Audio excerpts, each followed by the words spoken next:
Welcome you. Today we're really diving deep into an ancient text. It's called the Cūḷakammavibhaṅgasuttaṃ, Mm. and it tackles something pretty fundamental, I think. Why is it that people, same species, but our lives can be so incredibly different? Right, the huge variations we see. Exactly. Like, why are some short-lived, others live for ages, some always seem sick, others are healthy? Here it's too. Influence, wealth, status, wisdom. It covers a lot. Yeah. Why the big gaps? Some seem wise, some well, less so. So our source today is this really interesting dialogue. It's between this curious young man, Subha, and an enlightened teacher. Gotana or the Bhagavan. Right. And our mission really is to unpack the answer they explore about these stark differences and how life turns out for people. It's maybe not what you'd expect. And what's really fascinating about this sutta, this teaching, is how concrete it is. It proposes this powerful principle. It actually links specific behaviors, even intentions, to specific life outcomes. It offers a whole framework. A framework. Okay. We're going to look closely at those links, give you a direct window into this profound philosophical tradition. Okay, let's definitely unpack this then. So we start with Suha's question. He goes right to the teacher, Gautama. Yep. And asks, basically, what's the cause for the inferiority and superiority we see among humans? A pretty bold question. It is. And the teacher's first answer, it's super concise, but it really sets the stage. He says, beings are owners of their actions, heirs of their actions, born of their actions, bound by their actions, supported by their actions. Action divides beings into inferior and superior. Wow. Okay. Action is the divider. Owners of actions, heirs of actions. That's the core idea we're going to explore. Yeah. Karma, essentially, but laid out very practically. Right. But, that's a big statement. And Subha, well, he needed more. Understandably. He asks for the details because, as the text says, he didn't quite get the meaning of the short statement unexpounded in detail. Exactly. He wanted the breakdown. And that's where our deep dive really gets going. This is where it gets really interesting, as they go through it point by point. First up is lifespan. The text connects having a short life to, well, being a killer, bloody-handed, intent on striking and harming without compassion towards living beings. Pretty direct. Very direct. It's about harmful action, specifically taking life, and crucially, the lack of compassion. That internal state matters. Okay, so the flip side, a long life. Comes from the opposite. Actively abandoning killing, abstaining from it, putting down the weapons, literally and maybe metaphorically, and cultivating being modest, compassionate, and benevolent to all living beings. So it's not just not harming, but actively cultivating kindness. So your stance towards life itself, it echoes back to you.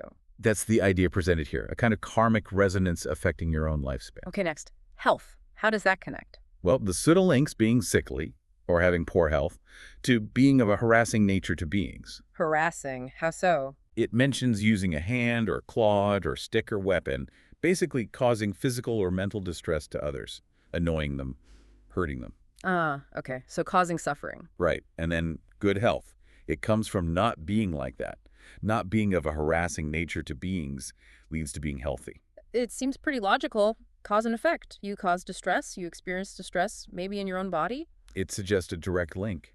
The energy you put out, that harassing quality, it seems to rebound and affect your own physical well-being, your vitality.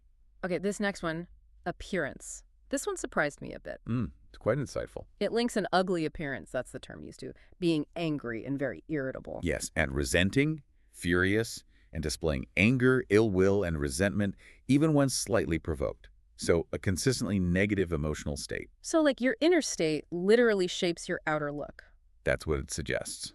And conversely, a beautiful or charming appearance comes from not being angry or irritable, from not holding on to resentment even when provoked, maintaining inner calm. So serenity makes you beautiful. That's a fascinating idea. It raises this question, doesn't it?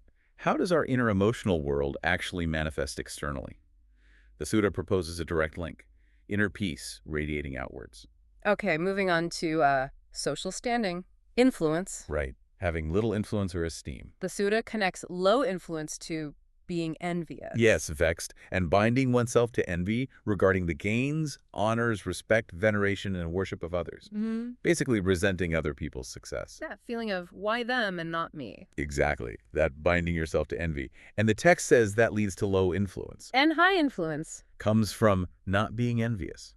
Simple as that. So it's almost counterintuitive. You'd think being competitive helps you rise, but this suggests... It suggests the opposite, Hmm. that genuinely celebrating others, or at least not resenting their success, actually builds your own standing.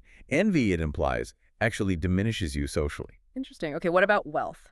This one seems pretty practical. It is very explicit. The text says being poor is a result of not being a giver. A giver of what specifically? It lists things like food, drink, clothes, vehicles, garlands, perfumes, unguents, bedding, lodging, and lamps. Given to ascetics or Brahmins, essentially, spiritual seekers or teachers respected at the time. So not providing support, basically. Material support. Yes. Withholding generosity. Mm. And logically, being rich. Comes from being a giver of those things. Precisely. Being a giver of those provisions.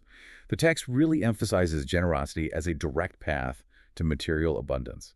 Not just hoping for it, but actively creating the cause for it. It's not just about charity, maybe, but about cultivating a mindset of giving. That seems to be the underlying principle, that generosity creates a kind of positive flow that benefits the giver too.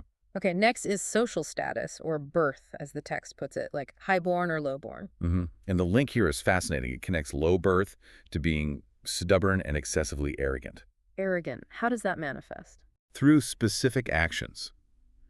Not greeting those to be greeted, not rising for those, not offering seats, not giving way, not honoring, respecting, venerating, or worshiping those deserving. Basically, a lack of respect and humility in social interactions. Treating people poorly, not showing basic courtesy. Exactly. And high birth. Is the opposite, I'm guessing? Correct. Attributed to not being stubborn and arrogant, instead actively showing respect. Greeting, rising, offering seats, giving way, honoring, respecting those who deserve it. Wow, so basic social graces, fundamental politeness and humility. The Sutta says these actually shape your future social standing. It presents them as incredibly significant actions, not just trivial manners. They're seen as formative for one's place in the social hierarchy in the future. That's quite something. Okay, last one. Wisdom. Or the lack of it. Right. Being unwise is linked to, oh well, not asking the right questions. Essentially, yes.